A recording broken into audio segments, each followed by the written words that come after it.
इस कार्यक्रम के पुण्यार्जक हैं प्राचीन श्री अग्रवाल दिगंबर जैन पंचायत रजिस्टर धर्मपुरा, प्रधान श्री चक्रेश जैन, महामंत्री विजेंद्र जैन, कोषाध्यक्ष श्री शेखर जैन, सचिव श्री नीरज जैन, मंदिर मैनेजर श्री पुनीत जैन। विमल सागर जी महाराज की, आचार्य श्री सन्मति सागर विद्यानंद महाराज की, तपस्वी सम्राट ऋषियों के ऋषिराज आचार्य श्री सन्मति सागर जी महाराज की। बोली परम पूज्य दूरपट्टाधीश चर्या चक्रवर्ती राष्ट्र संत राष्ट्र गौरव आचार्य भगवान श्री सुनील सागर जी गुरुदेव की। एक तरफ श्रुत का सागर है और दूसरी तरफ अनेकांत सागर है, और श्रुत और अनेकांत जब मिल जाता है, श्रुत और अनेकांत जब मिल जाता है तो जैन धर्म का सागर बन जाता है।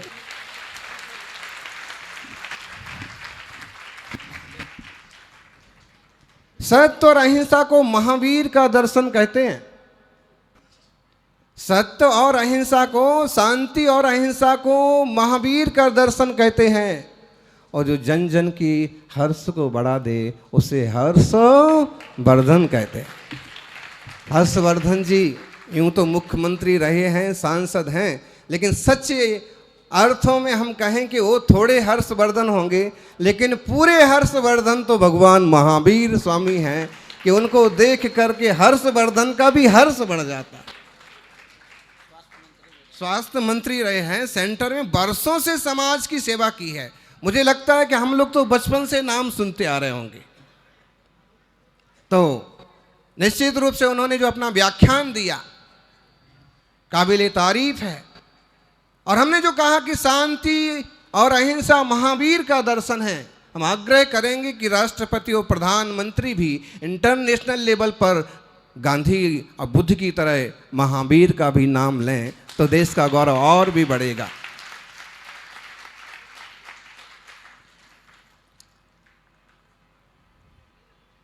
बीज वृक्ष में छुपा हुआ है देखो अंतर मन से,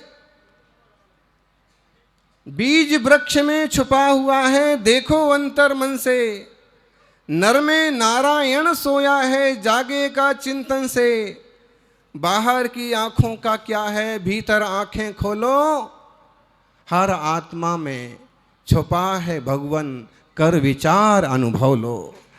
महावीर का एक जबरदस्त सिद्धांत है। वो कहते हैं कि हर आत्मा परमात्मा हो सकता है, और महावीर पेड़ पौधे को भी नष्ट करने के लिए मना करते हैं, चींटी को, कीड़े मकोड़े को मारने को भी मना करते हैं। और उनका सिद्धांत है, उनकी फिलॉसफी है कि कीड़ा मकोड़ा भी अगर पुरुषार्थ करे तो परमात्मा बन जाए।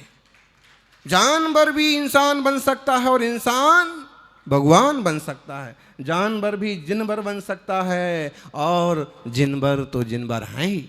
भील की यात्रा से भगवान की यात्रा की थी महावीर स्वामी ने। साधारण इंसान से परिपूर्ण भगवान बनने की यात्रा की थी भगवान महावीर स्वामी ने।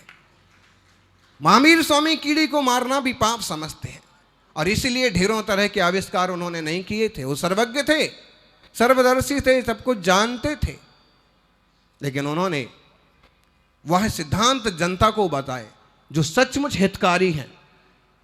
अहिंसा, सत्य, आचौर्य, ब्रह्मचर्य, अपरिग्रहवाद। हर्षवर्धन जी कह रहे थे कि भगवान ना सही, हम इन संतों को ये समझते हैं कि भगवान का दूसरा रूप ये मुनिराज है।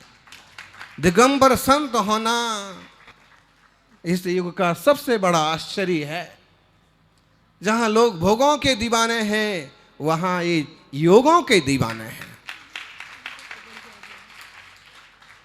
और वो योग भी आत्मरमण रूप योग, आत्मा में डूबने वाला योग, निज में निज ने जुड़ने वाला उपयोग।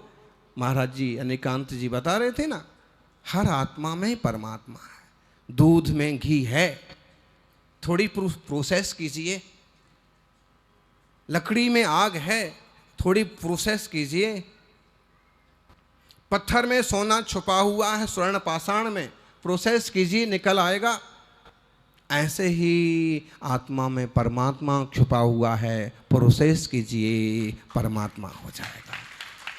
महावीर भगवान ने वो किया, प्रैक्टिकली करके दिखाया। बहुत सुंदर बात कर रहे थे। फिजिकली ना सही, अब डॉक्टर हैं, डॉक्टर की भाषा बोलेंगे, फिजिकली फिट रहना चाहिए और फिजिकली टेस्ट करवा लेना चाहिए। लेकिन यहाँ फिजिकली ना सही, महावीर स्वामी फिजिकली हमारे बीच में नहीं है, केमिकली हमारे बीच में जरूर है। महावीर का केमिकल्स है कि आज भी इस तरह के सत्य अहिंसा सिद्धांतों पर चलने वाले, उनकी मुद्रा को धारण करने वाले साधुओं के दर्शन हो रहे हैं, और ऐसे अच्छा नेतृत्व करने वाले देश में नेताओं के दर्शन हो रहे हैं। वरना नेताओं ने तो कौन सी कमी छोड़ी? थोड़े से लोगों को छोड़ दिया जाए तो देश की चिंदियां होने में भी कसर नहीं छोड़ी। ये तो महावीर का दर्शन मानने पाने और चलने वाले लोग हैं कि आज भी भगवान महावीर श्री राम कृष्ण और बुद्ध की परंपराओं को सुरक्षित रखे हुए हैं।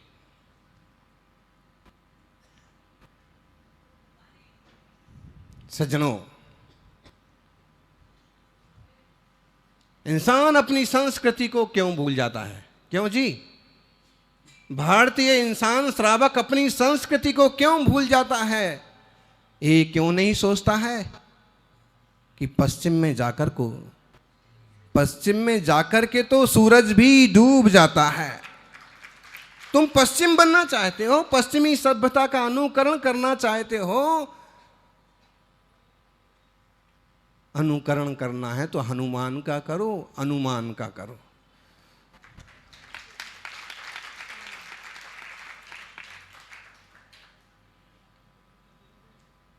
अभी सुन रहे थे आप तरुण सागर की आत्मा की आवाज।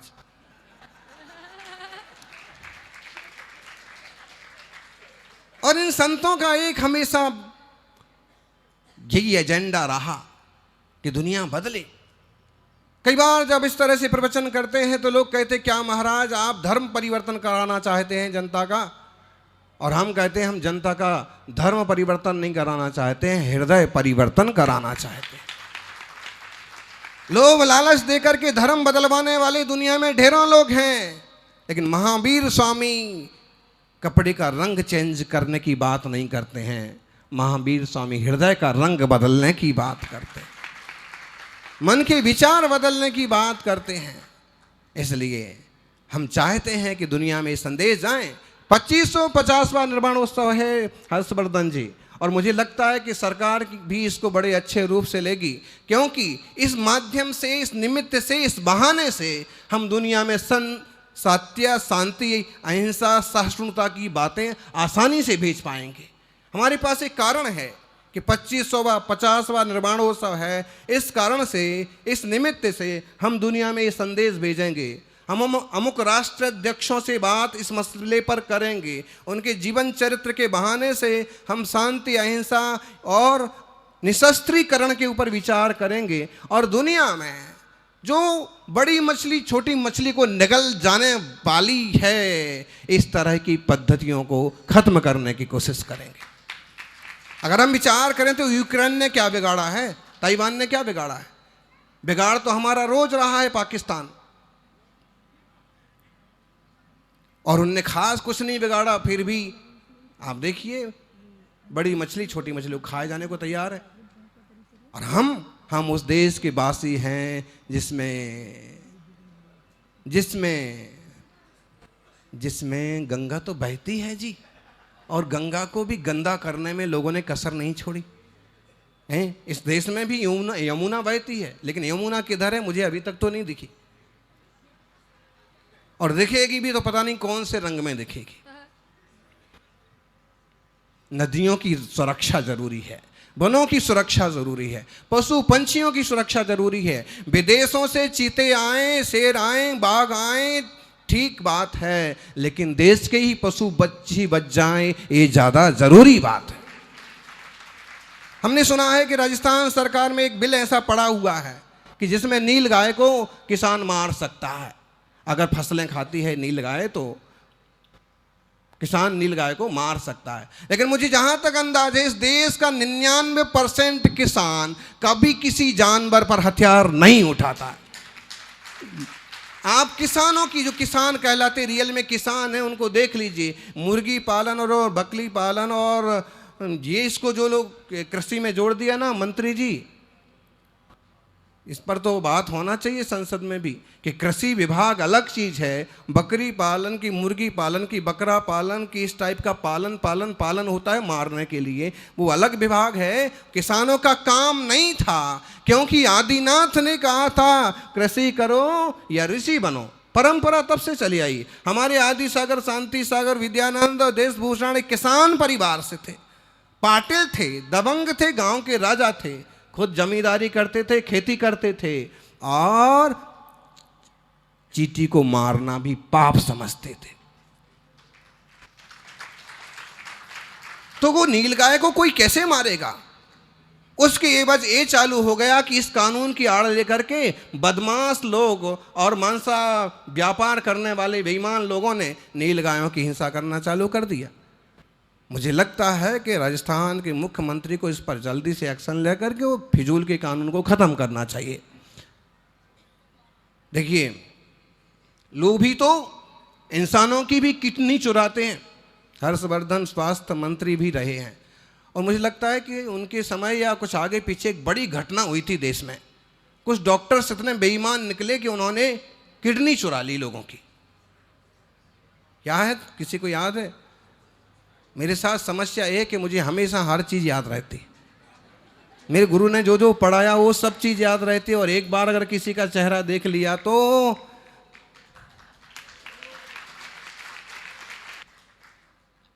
वो चीज़ें खत्म होना चाहिए। अहिंसा, सदाचार, शाकाहार के रास्ते में चलना चाहिए। डॉक्टर ऋषि जैन कह रहे थे, महाराज जी इस बात पर लोगों को फोकस करना चाहिए, प्लांट बेस्ड न्यूट्रिशन। इंसानों का भोजन पूरी दुनिया में केवल पौधों से तैयार हुआ ही भोजन होना चाहिए, पशु पंछियों से तैयार भोजन नहीं होना चाहिए। स्वाभाविक है, इंसान इंसान है, जानवर नहीं है। तो ये बात हम जरूर कहेंगे कि लोभी तो इंसानों के पेट में से भी किडनी चुराते हैं। ये तो विरले लोग होते हैं कि पंछियों के लिए भी हॉस्पिटल बनाते हैं। चक्री जी बैठे हैं, अरुण जी बैठे हैं, शायद इनके ही नेतृत्व में विश्व का सबसे पहला पक्षियों का अस्पताल बना था लाल मंदिर में। आश्चर्य करोगे, उस प्रॉपर्टी में कोई चाहे तो हर महीने 5 लाख रुपए कमाए। उस बिल्डिंग्स को भाड़े पर देकर के कोई भी हर महीने 10 लाख रुपए कमाए। लेकिन यीशु श्रावक हैं, 10 लाख का लोभ नहीं किया, 20 लाख का लोभ नहीं किया। यहाँ पंछियों का हॉस्पिटल बनेगा। जो बोल नहीं सकते हैं, तड़पते हैं, उन पंछियों का इलाज होगा। कल मुनिराज बता रहे थे कि मैंने देखा कि घंटे भर में 10 लोग पंछी लेकर के आए कि पंछी घायल हो गया, मेरा तोता बीमार हो गया और इलाज हो रहा है। ये तो वे लोग हैं गायों के लिए गौशाला खोलते हैं। तो ये संस्कार कहाँ से आए हैं? पश्चिम से नहीं आए हैं, पूरब से आए हैं। सूरज पूरब में उगता है, पश्चिम में डूब जाता है। हमें ध्यान रखना है, हमें अपने आत्मा के सूरज को उगाना है। और ये भारत है, इंडिया नहीं। हम कहाँ के वासी हैं? भारतवासी हैं। ऋषभ देव के पुत्र भरत के नाम से देश का नाम भारत पड़ा था, और भारत की हृदय स्थली कनाट प्लेस पर आज भी भारत की मूर्ति खड़ी है। श्री राम के भाई भरत और दुष्यंत शकुंतला के पुत्र भरत ने इस भारत की शोभा को और बढ़ाया। इसलिए हम भारतवासी हैं। कभी भी अपने मुंह से इंडिया मत निकालिए। इंडिया को निकालिए, झंडियां को निकालिए, भारत को हृदय में बसा लीजिए। क्योंकि इस देश के परिपाटी अलग है, शब्दों में बड़ा फर्क पड़ता है। किसी के सम्मान के शब्द बोलेंगे तो खिल जाएगा, फिर से मिलने को तैयार रहेगा, और किसी का अपमान कर देंगे महाराज जी, मुंह देखने से भी कतराएगा। मुनिराज कितने वो उत्साहित कर रहे थे लोगों को। यहाँ ये जो युवा टीम है, कि सुनील सागर को लेके आओ, तुम लोग क्या करते हो। हमारा मानस था कि हम सोचेंगे चतुर्मास के टाइम तक पहुंचेंगे, लेकिन आते बाद श्रुत सागर जी महाराज ने कहा कि जल्दी करिए। मैंने कहा भाई गजब की बात हो गई, चलेंगे तो अपने पाँव से। डॉक्टर साहब कह रहे थे कि साधु दिगंबर मुनि अपने पाँव से। आप आश्चर्य करेंगे कि श्वेतांबर साधकों ने तो आजकल कुछ सुविधाएं और व्यवस्था ले भी ली हैं, क्योंकि पैदल ही चलते हैं बहुत सारे साधक, लेकिन उनके पास तो फिर भी कुछ व्यवस्थाएं वस्त्र आदि हैं भी। लेकिन ये महावीर के रूप में इस कलयुग में धारण करने वाला एक केवल दिगंबर मुनि है। तो मैंने कहा कि भाई चलें तो पैदल ही, कुछ भी है महावीर जयंती तक उनको लाल किले पर हाजिर होना चाहिए। मैंने कहा तो ये तो विद्यानंद वाली बात हो गई। फिर इस तरफ का तेजी से बढ़ना हुआ और यहाँ पहुँचना हुआ। गुरुवार आचार्य सन्मति सागर जी महाराज का इंदौर में आचार्य विद्यानंद जी से मिलन हुआ, और हमको आचार्य श्री बताते थे कि मैं पाठ और प्रतिक्रमण कर रहा था, ज़्यादा लंबे उपवास चल रहे थे, इसलिए जो उनकी बैठने की मुद्रा थी वैसे बैठा हुआ था। विद्यानंद महाराज आए और गेट पर खड़े हो गए, 5 मिनट तक लगातार देखते रहे। पाठ चल रहा है, वो तो अपने पाठ में लीन है, 5 मिनट तक देखते रहे। जब श्रावकों ने जोर से जयकारा किया तो महाराज जी ने ऊपर नजर की, फिर महाराज जी को अंदर, महाराज उन्होंने कहा कि आपकी मुद्रा देख करके ही मैं दुनिया की सारी चीजें भूल गया। महावीर का कठिन तपस्वी रूप कैसा रहा होगा वो आपके चेहरे को पढ़ करके मैंने जान लिया, और वात्सल्य मिलन हुआ। सौभाग्यशालियों, इस श्रमणों की परंपरा अत्यंत प्राचीन और मंगलकारी है। वेदों में, पुराणों में भी इसे वंदन किया है। योग वासिष्ठ में श्री राम भी कहते हैं कदा संभविष्यामि पाणी पात्री दिगंबरा, क्योंकि राज्य से मोक्ष नहीं है। मोक्ष आत्मशुद्धि तो सर्वसंग त्याग से ही है। ये निश्चित मान लेना चाहिए आपको, देह आप नहीं है, बॉडी आप नहीं है। अगर बॉडी ही आप होते तो आपके दादाजी को इतनी बेरहमी से क्यों जलाया जाता। दादाजी की सांसें निकल गईं और ले गए और डाल करके, और घी डाल करके, और आजकल के कपूत तो घी की बजाय पेट्रोल डाल करके फटाफट, कौन इतना इंतजार करे। इसका मतलब है कि सब लोग जानते हैं कि बॉडी अलग है, और इस पर गौर कीजिए। हम सिर्फ शरीर नहीं हैं, हम चैतन्य आत्मा हैं, और हमारी परिणाम जितने निर्मल होंगे परिणमन उतना अच्छा होगा। परिणति बदलती है तो परिणमन बदल जाता है, गति बदलती है तो गमन बदल जाता है। बदलने से दुनिया में क्या नहीं बदलता। आज देश बदल रहा है, देश को देखने का नजरिया, और इस देश को दुनिया जो देख रही है, दुनिया के देखने का नजरिया बहुत बदला है, और इसकी हमें खुशी है।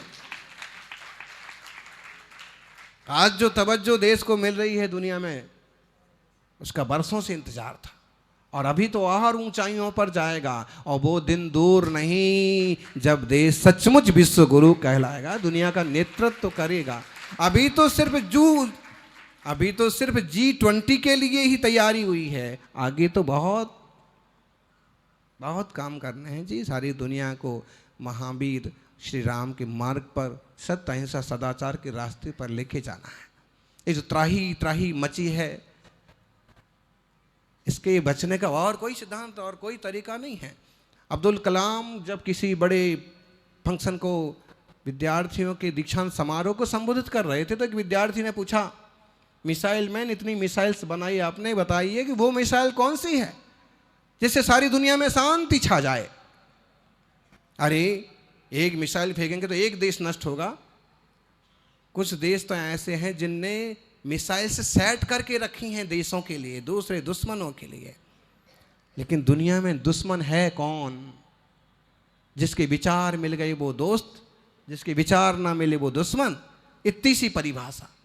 हमारा देश कहता है वसुधैव कुटुंबकम, पूरी पृथ्वी एक कुटुंब है। One earth, one family, one future.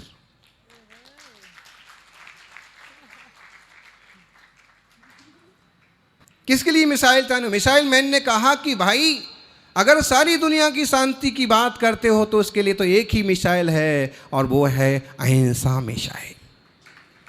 अहिंसा के बल पर विश्व में शांति हो सकती है और कोई रास्ता नहीं है। परिणति बदलती है तो परिणमन बदल जाता है, गति बदलती है तो गमन बदल जाता है। बदलने से दुनिया में सब कुछ बदलता है। भावों को बदलो तो भाव ही बदल जाता है। भाव बदल दो, भाव बदल जाएगा, भगवान बन जाएंगे आप भी। और बहुत सरल है धर्म, अहिंसा बहुत सरल है। बताइए किस अहिंसावादी को आज तक जेल हुई? गांधी जी को छोड़ के। वो काल ऐसा था, स्वतंत्रता का आंदोलन था, इसलिए अहिंसावादी को भी जेल में डाल दिया, वरना लेकिन अहिंसा के लिए जेल में नहीं डाला। किसके लिए अहिंसा के कारण से जेल हुई? कोई नहीं है, कोई नहीं है, क्योंकि बहुत सरल है अहिंसा, जीवन है अहिंसा। लेकिन किसी की हिंसा आपको बख्शा नहीं जाएगा। पुलिस खोजेगी, जेल में डालेगी। सत्य बोलने पर किसको जेल हुई? आप कहोगे सत्य का जमाना कहाँ है, झूठ का बोलबाला है, सच का मुंह काला है। ऐसा नहीं है। झूठ वाला हमेशा तंग रहता है, परेशान रहता है, टेंशन में रहता है। अरे जरा सा मोबाइल पर झूठ बोलो आप, जरा सा मोबाइल पर झूठ बोलो। आप बाजार में चाट पकौड़ी खा रहे हैं और श्रीमती ने पूछा कहाँ हो, तो मैं महाराज जी का प्रवचन सुन रहा हूँ, आज इतने बड़े बड़े आचार्य आए हैं और हर्षवर्धन जी बैठे हैं, पूरा मंडप। वो कहते कि मैं यहीं बैठी हूँ और मैं देख रही हूँ कि तुम किधर से प्रवचन सुन रहे हो, किसी दिख ही नहीं रहे हो। वो आदमी हड़बड़ा जाएगा, अब किधर बताऊँ, कौन से कोने में बैठे हो, इस वाली लाइन में कि उस वाली लाइन में? क्योंकि यहाँ लोग जो हैं वो जेंट्स और लेडीज का भी फर्क नहीं करते हैं। लेडीज में जेंट्स घुस के बैठ जाते हैं और जेंट्स में लेडीज। तो तुम बताओ किधर बैठे हो? मेरे आसपास तो कोई और ही बैठा है। तो वो छकपका जाएगा, निश्चित रूप से हकला जाएगा, पकड़ा जाएगा और झूठा मूठा कुछ कहे कि नहीं मैं मंडप के अंदर नहीं बैठा हूँ, मैं मंडप के बाहर बैठा हूँ। तो भाई मैं भी तो फोन लेके बाहर ही घूम घूम के पूछ रही हूँ किधर हो तुम। और झूठ बोल के एक बार बच भी जाए तो भी टेंशन तो हो ही जाएगा जी। इसलिए झूठ इलाज नहीं है, सत्य सही रास्ता है, शांति का रास्ता है। अचौर्य शांति का रास्ता है। थोड़ा खाएंगे, दाल रोटी खाएंगे, प्रभु के गुण गाएंगे, लेकिन किसी के घर सेंधमारी नहीं लगाएंगे, किसी की चोरी नहीं करेंगे। ब्रह्मचर्य, मुनियों को देखो कैसे खिलखिलाते हुए सड़क से निकलते हैं, और मजनुओं का हाल देखो। हर्षवर्धन जी को और चक्रेश जी को, अरुण जी, चूँकि हम तो संसार में नहीं गए, लेकिन आप सबको तो ढेर सारा अनुभव होगा कॉलेज लाइफ से लेकर के और अभी तक का। जो इस टाइप की चालाक प्रवृत्ति वाले लोग होते हैं, उनका खिला हुआ चेहरा नहीं होता, बुझा बुझा सा, बदमाश बदमाश सा, लालच से वासना से भरा हुआ। और दिगंबर मुनि दिगंबर मुद्रा में कॉलेज में से निकलता जाएगा, सड़क पे से निकलता जाएगा, और जो भी जर्रा सा भी समझदार होगा वो मुनि के लिए माथा झुकाता जाएगा। हर्षवर्धन जी जयपुर में निम्स आग्रह था, हम लोग गए, और जब वहाँ पहुँचे तो हॉस्पिटल्स में एकदम एजुकेटेड छोकरे छोकरियाँ डॉक्टर्स, तो शुरू में तो उन्हें ऐसा फील हुआ कि मतलब ये कौन आ गए, कहाँ से जंगल से पकड़ के लेके आ गए, कुछ लोगों के ऐसे चेहरे। और जब मार्गदर्शन हुआ सुदृढ़मती इंग्लिश में, फिर बाद में हमने भी मार्गदर्शन, उसका ये प्रभाव हुआ कि जब मुनि संघ बाहर निकला तो सब ने जयकारा लगाया, हाथ जोड़ के नमस्कार किया, और डॉक्टर्स दूर तक भेजने आए। और फिर हमको एक माता जी ने बताया कि मैं जब लड़कियों की तरफ से बाहर निकल रही थी तो एक लड़की बोली, the real gods this is. धरती पर चलते फिरते जब शुरू में एक बार पहली बार देखा तो उन्हें मजाक सूझ रहा था, और जब सच्चाई को जाना तो श्रद्धा से। अरे धर्म सबके भीतर है, ब्रह्मचर्य, अहिंसा, सत्य के प्रति प्रेम सबके भीतर है। वासनाओं की कुंठा से सभी परेशान हैं, लेकिन समझ नहीं पाते हैं। और महावीर इस बात को समझाते हैं कि परिग्रह पाप इसलिए है क्योंकि हमेशा तुम्हें चिंता में डाली रहता है, कुछ ना कुछ दुश्मन तुम्हारे हमेशा बने रहते हैं, इसलिए परिग्रह पाप है। अगर तुम्हारे पास कुछ ज़्यादा हो तो लोगों को बांटो, परोपकार करो, दान देना सीखो। सौभाग्यशालियों, अहम और वहम के जूते उतारो। अनेकांत की भाषा ही ऐसी होती है। दो जूते होते हैं पाँव में, जब तक ना उतारोगे तब तक मंदिर में नहीं घुसने देंगे। घुस जाओगे तो ये पुनीत जो है ना, कान पकड़ के बाहर निकाल देगा। यहाँ के युवा बड़े डेंजर है इस मामले में। हाँ, जो शुद्धि है, शुद्धि का ख्याल रखिए। महाराज जी को भी कोई जूता चप्पल पहन के छू नहीं सकता, और न छूना चाहिए। जब प्रभु को धोती दुपट्टा पहन के छूते हैं तो मुनि राजों को क्यों ऐसे वैसे छूते हो?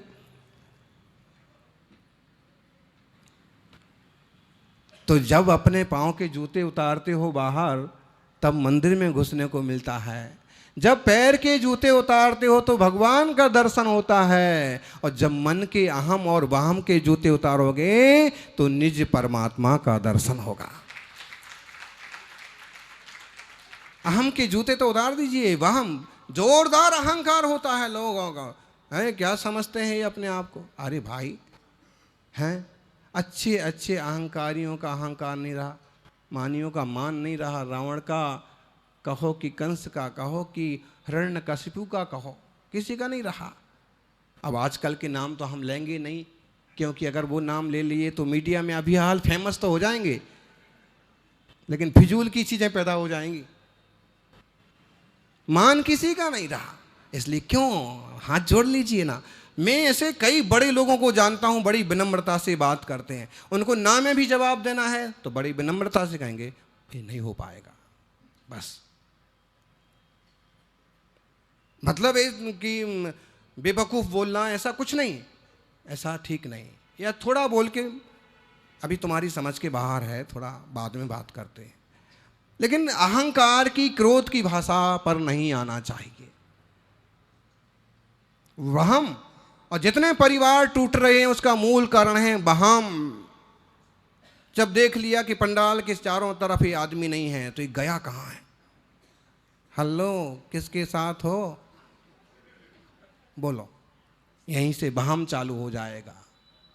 अब खूब सफाई दे तो मैंने तो देखा तुम तो कहीं थे ही नहीं वहाँ, और इसमें और कोई पतिदेव के फोन में किसी लेडीज का नंबर और मिल जाए।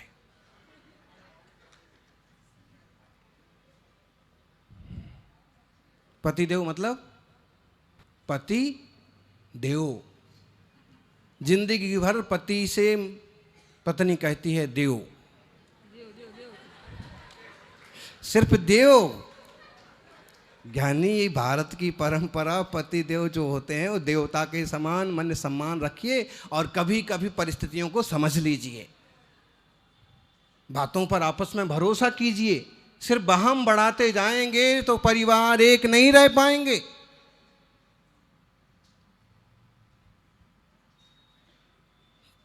तो अहम और बहम के जूते उतारिए, उसके बिना आत्मा की शुद्धि नहीं होती है।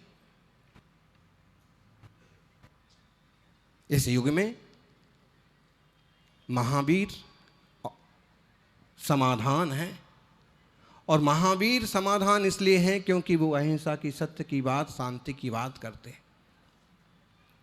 गांधी और बुद्ध ने भी उनके उन सिद्धांतों को बड़ी गंभीरता से आगे बढ़ाया है। महावीर होंगे तो महाविकास होगा, महावीर न होंगे तो महाविनाश होगा। ऐसा समझना, महावीर खुद आने वाले नहीं हैं, लेकिन अगर कुछ कह के गए हैं तो वो बातें हमारे लिए बहुत उपयोगी हैं, और उस पर हमें अमल करना होगा। हर्षवर्धन जी ने कहा ना, इस महावीर जयंती पर एक कोई नया संकल्प ऐसा कर लीजिए कि अगली महावीर जयंती तक हम उसको अपने जीवन में ढाल करके हमेशा के लिए फॉलो करेंगे, उस रास्ते पर चढ़ेंगे, एक अच्छाई और बढ़ाएंगे। इतनी महावीर जयंती हुई, इतनी आदिनाथ जयंती हुई, इतनी रामनवमी हो गई, इतनी कृष्णाष्टमी हो गई, एक एक अगर रूल्स बढ़ाते जाएं, सिद्धांत बढ़ाते जाएं, संयम नियम लेते जाएं, तो जीवन, आपका जीवन संकल्प लेते लेते आपका जीवन भी संसारी का ना हो करके सन्यासी का बन जाएगा। सौभाग्यशाली हो। आज के इस पवित्र अवसर पर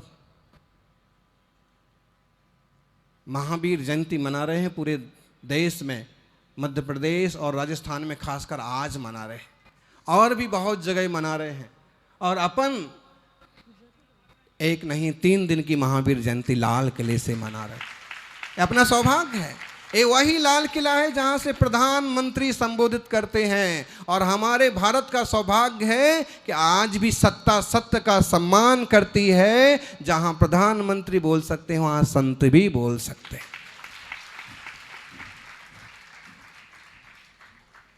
सौभाग्य है। इन लम्हों में हम सब एकत्रित हैं और हमें समयसार, नियमसार, प्रवचनसार की वो बातें जो महावीर ने कहीं, कुंद ने कही हैं, जो गुरुजनों ने जी करके दिखाया है, अपने जीवन में भी उतारना है। इसलिए केवल देह निष्ठ ना बने, आत्मनिष्ठ साधक बने। ये देह तो यहीं की यहीं रह जाएगी, चेतना साथ में जाएगी। इसलिए कर्तव्य करते हुए भी कर्तृत्व का चादर मत ओढ़िए।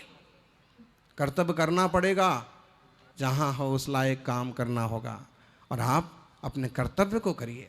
सुरसागर जी महाराज, उन्हें सौभाग्य मिला है, बरसों तक शास्त्राभ्यास किया।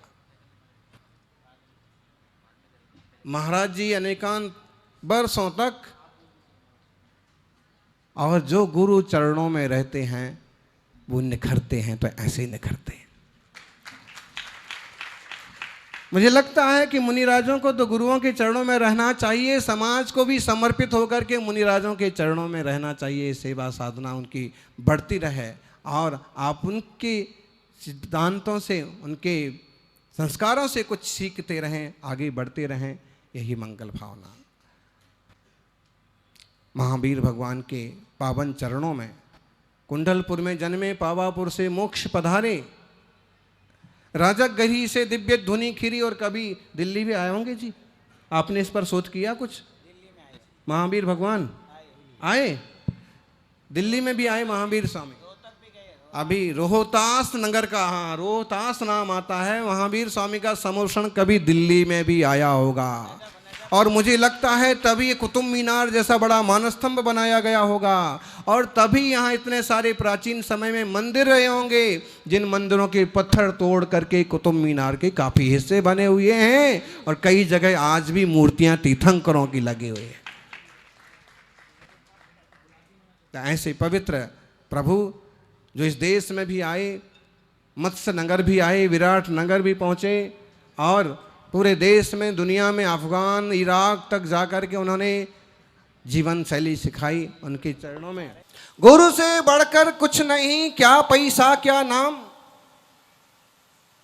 गुरु से बढ़कर कुछ नहीं, क्या पैसा क्या नाम, चरणों को जो छू लिया हो गए चारों धाम। और मुझे इतना अच्छा लगा कि मैंने जिंदगी में उन्हें छोड़ने की कभी भावना ही नहीं की। एक बार जबरदस्ती उज्जैन चतुर्मास के लिए भगा दिया, दूसरी बार 2007 में आचार्य बना करके मुंबई चतुर्मास के लिए और सोलापुर, नाते पोते, श्रवण बेलगोल की तरफ रवाना कर दिया।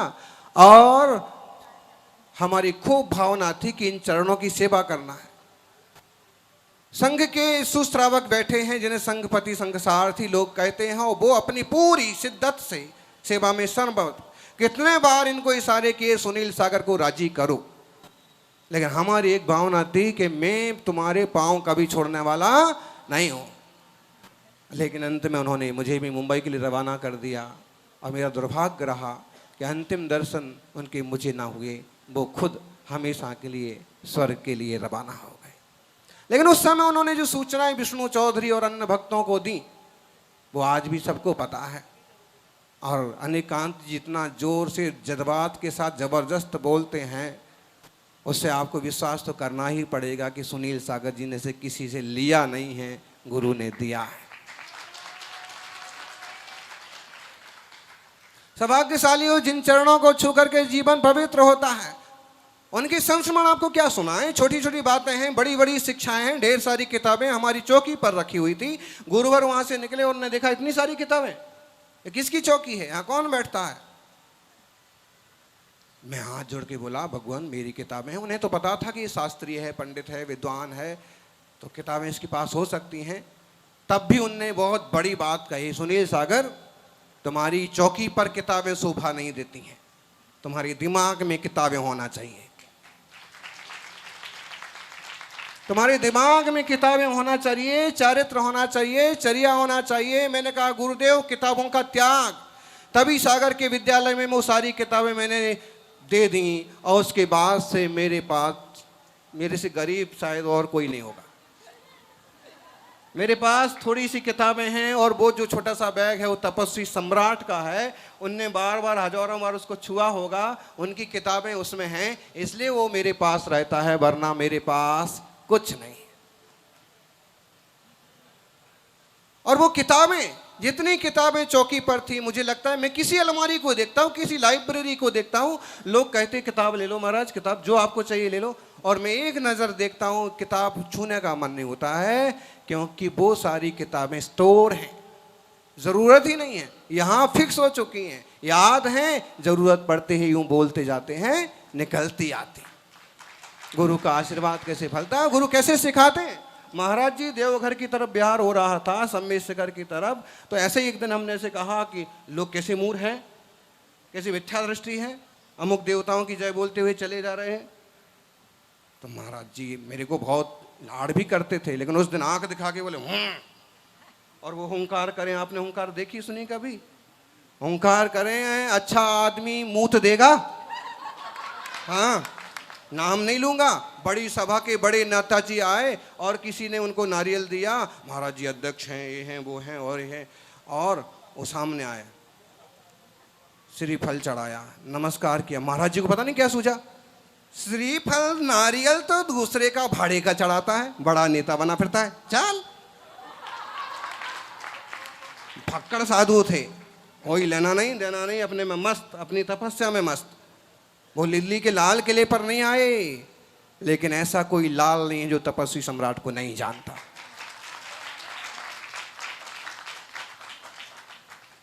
सौभाग्यशाली उन्होंने कहा चुप। मैंने कहा कि मुझे डांट दिया तो मैं तो चुप भी हो गया, और मैं तो माँ की तरह ना रूठ जाता था, जब डांट पड़ती थी तो मैं रूठ गया। भैया वृत्ति करता, दर्शन करता, सेवा करता, सब कुछ करता, लेकिन बात नहीं करता। तो शाम को जब उन्होंने देखा कि तो बात ही नहीं कर रहा, तो उन्होंने कहा इधर आओ, देखो ऐसी बात है, अब अपन हाईवे से निकल रहे हैं, रोड से निकल रहे हैं, और तुम ऐसी टिप्पणी कर रहे हो। तुम्हें पता है कि यहाँ उसी संप्रदाय के लोग हैं, अगर वो लोग रूठ गए तो बोलो मुनि संघ का क्या होगा। मैंने तुरंत चरण पकड़ लिए कि भगवान आपकी शिक्षा सच में जिंदगी में जीने लायक है। मतलब उनका था ऐसी वाणी बोलिए कोई ना कहे चुप, ऐसी जगह बैठिए कोई ना कहे उठ।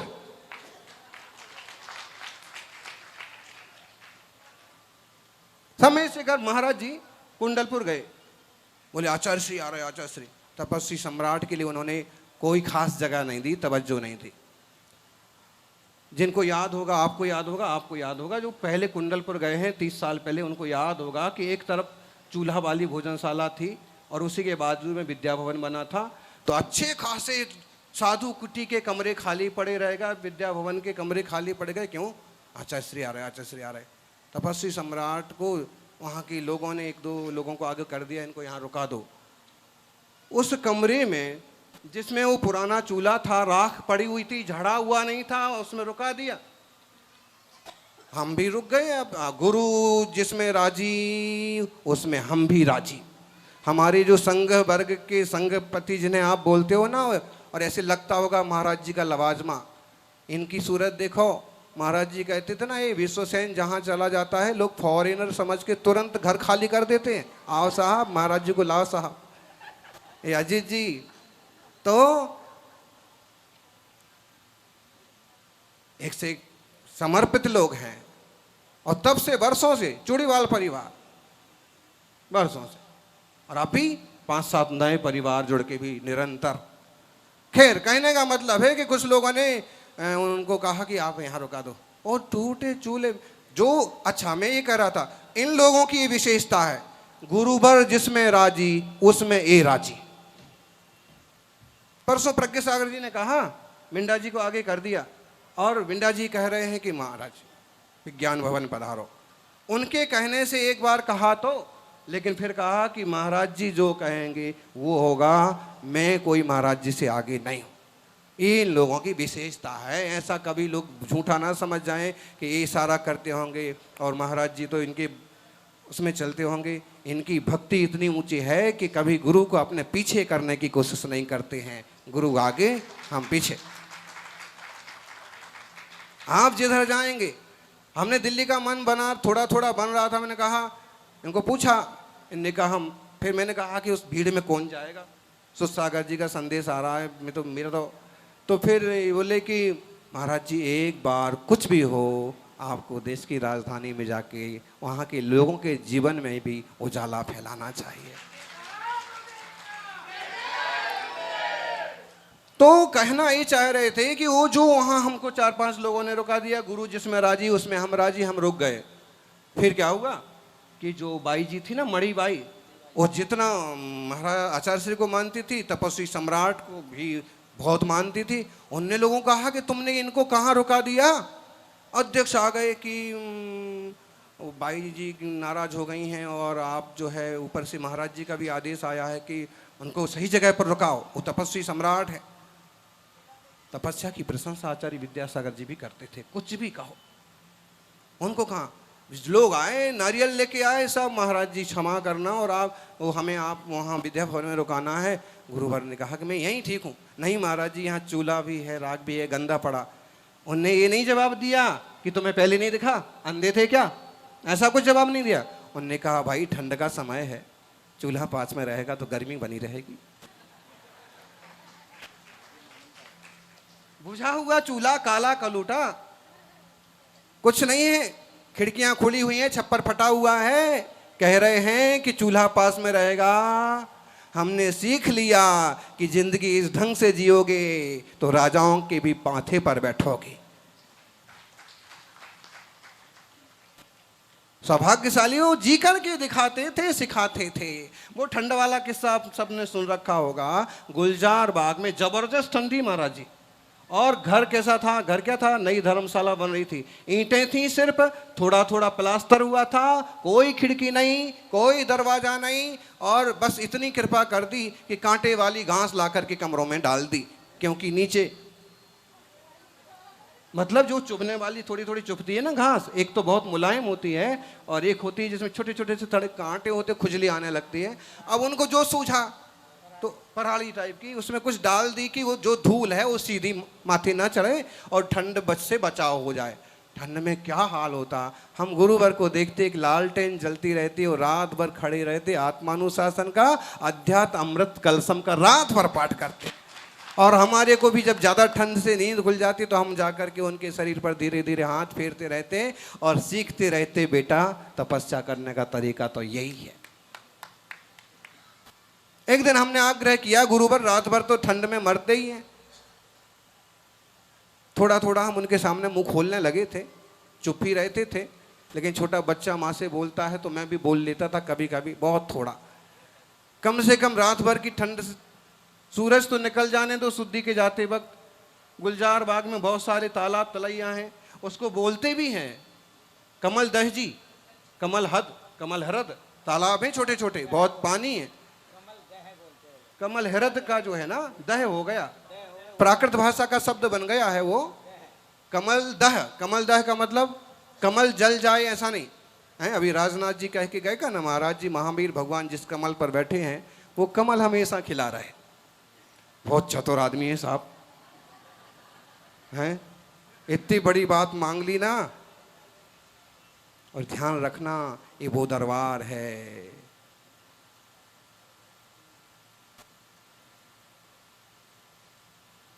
गुजरात चतुर्मास में गांधीनगर में ढेर सारे मंत्री आते थे। एक दिन उप मुख्यमंत्री आए थे, लेकिन वो विषय उनका नहीं है। रूपाणी जी बड़े सज्जन थे, आए थे, 2 घंटे 1.5 घंटे रुके थे। तो उप मुख्यमंत्री उस समय वो थे नितिन पटेल। तो बोले कि महाराज जी, पार्टी के चुनाव के वक्त आने वाले हैं और प्रधानमंत्री खुद आपसे, मैं चाहता हूं कि हमारी पार्टी फिर से सत्ता में आए, इसके लिए आशीर्वाद दे। प्रधानमंत्री खुद आकर के आशीर्वाद लेने के विचार में हैं। हमने शाह जी कह दिया कि ठीक है, जो भी है। कहने का मतलब है कि इन संतों का आशीर्वाद अगर सीधा पड़ जाता है तो इंसान आगे बढ़ जाता है।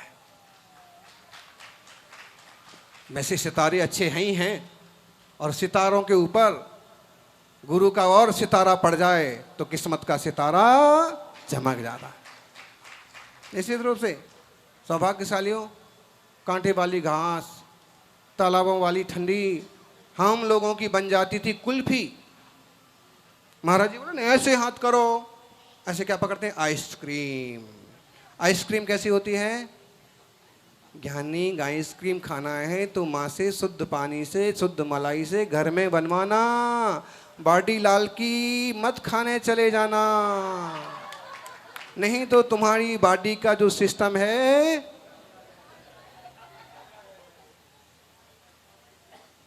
आइसक्रीम की तरह टपकता हुआ हो जाएगा। तो कुल्फी जैसी जम जाती। तो हमने कहा कि कम से कम इतना तो आप कर ही सकते को, सूरज निकल जाए फिर शुद्धि को चला करें।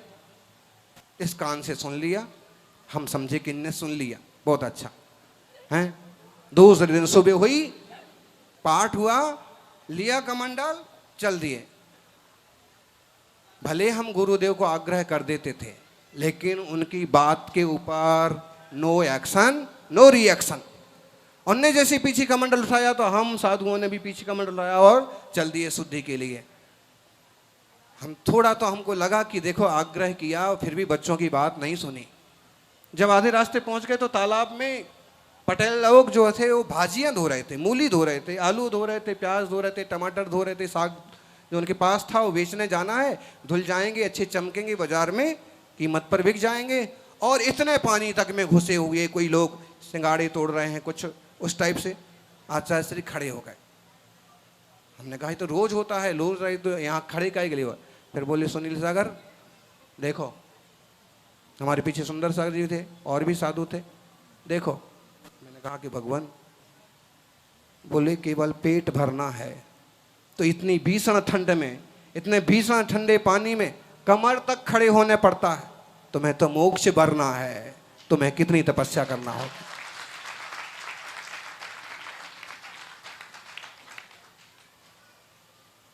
जरा जरा सी चीज में ऐसा मूलाचार सिखाते थे कि बेटा तुम जिंदगी भर याद रखोगे।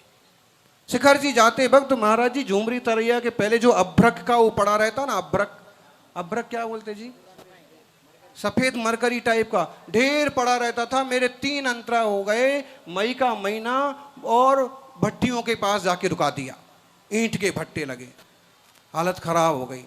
फिर आचार्य महाराज को समझ में आ गया कि इसका 3 उपवास होने, अंतरा होने से इसका माइंड थोड़ा गर्म जैसा हो गया है, हो जाता है, किसी का भी हो जाता है। और फिर क्या हुआ, बिहार भी हुआ 14 किलोमीटर का, चलो बेटे चलो। और फिर क्या हुआ, बिहार कराने में ऐसे सुनील सागर युवा संघ, सुनील सागर सेवा समिति, महाराज जी यहाँ और कितनी सारी वैयावृत्ति की समिति बनी हुई है। उस समय होंगे संघ में, उस समय ऐसा कोई नहीं था। त्रिलोक जी आगे आगे दौड़ लगाते थे, 1-2 श्रावक कभी कहीं से आ जाते थे। और फिर क्या हुआ उस दिन कि महाराज जी का कमंडल लेने लगे सुरेश झूमरी तलैया वाले। आजकल वो श्रावक भी काफी फेमस हो गए, सेवा करने वाले फेमस हो ही जाते हैं जी। युवाओं, सेवा करते रहो, फोटो फाटा के चक्कर में मत पड़ो, सेल्फिश मत बनो। आप भी 1-2 दिन आएगा कि लोग दूर से पुकारते आएंगे, भाई सेवा भावी व्यक्ति है वो किधर रहता है, और वो जब सुनेगा तो खुद सेवा में पहुंच जाएगा। तो महाराज जी का कमंडल लेने लगा, आचार्य ने इशारा किया तो समझ गया, तो हमारा कमंडल पकड़ने लगा। शिष्य को कैसे संतुष्ट किया जाता है, ये उबल रहा है, 3 उपवास अंतराय हो गए हैं और 14 किलोमीटर चल रहे हैं, गरम गरम ऊपर से लग रहा है, जमीन से ज़्यादा वो अभ्रक तपती है और चुभती है, तो बहुत ज़्यादा भीतर भीतर परिचय हो गए ढेर सारे। गुरु से शिष्य की कौन सी बात अनजानी है, सागर को पता है बूंद में कितना पानी है।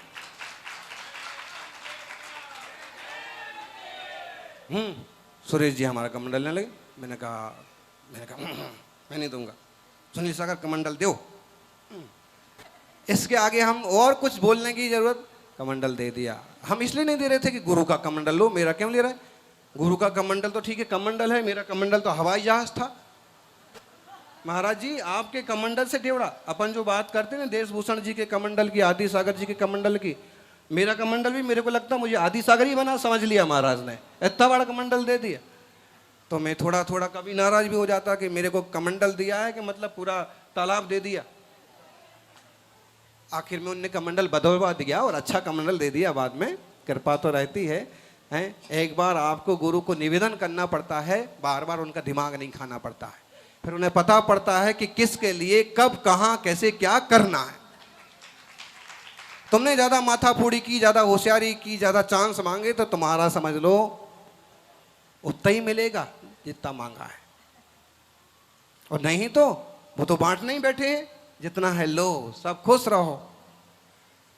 फिर क्या हुआ, हमने कमंडल दे दिया, पहुंच गए जहां पहुंचे महाराज जी, ऊंची पहाड़ी और वो अभ्रक बिछा हुआ सब तरफ, और सोने के लिए कोई चिटाई नहीं, कोई पाटा नहीं।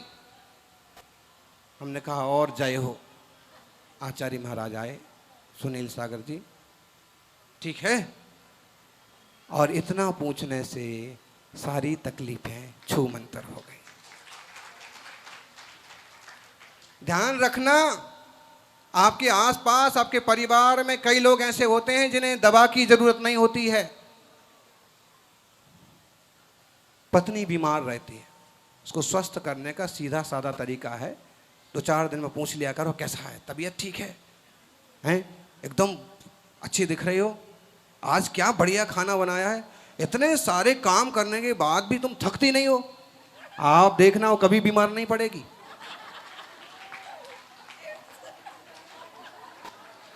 और श्रीमान जी उखड़े उखड़े दिख रहे, कुछ भी, आप दिन भर कितनी मेहनत करते हो, हैं इतना दिमाग ऐसा चेहरा बना करके आ जाते हो, आपका खिलता हुआ चेहरा कहाँ गया, आप इतना अच्छा मुस्कुराते थे, आपकी हंसी देख करके सारा घर हंसने लगता था।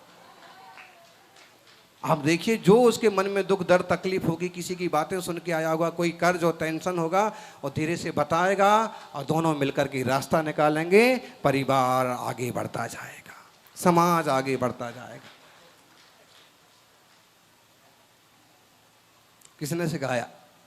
तपस्वी सम्राट ने। ऐसे लेंगे पूरी किताब बन जाएगी। अनूठा तपस्वी हमने एक किताब लिखी है जो गुरुवर का चरित्र है, कभी मौका मिले किताब मिले तो पढ़ लेना, और ये चरित्र आपको जरूर पढ़ना चाहिए। अनूठा तपस्वी, दूसरा महावीर, विश्व का सूर्य और चारित्र चक्रवर्ती।